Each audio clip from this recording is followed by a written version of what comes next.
Hi guys, welcome to Wellste channel. Today Wellste takes you to understand the differences between anodizing and hard anodizing.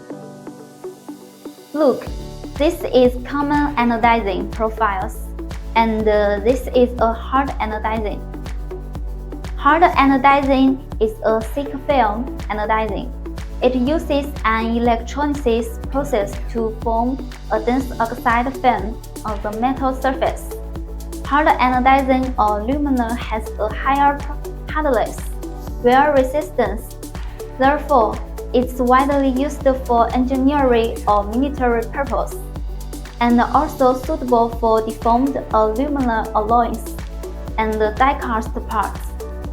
Hard anodizing colors common are black, silver, bronze, etc.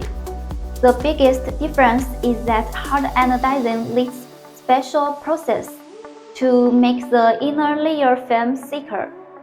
Wellste common anodizing film thickness is 5 to 18 micrometer, and the hard anodizing film is generally 20 to 50 micrometer.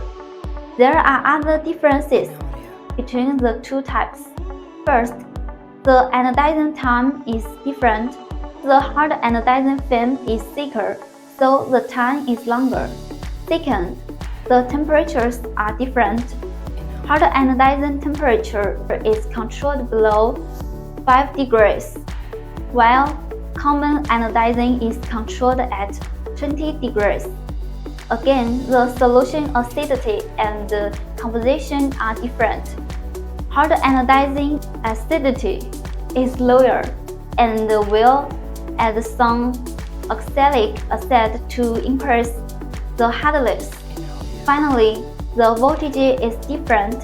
We do common anodizing with a constant voltage and current, but hard anodizing voltage must be increased to more than 100 volts so that to continue to form a thick film. For more information, contact Wellste now. Our engineers provide you with the perfect solution.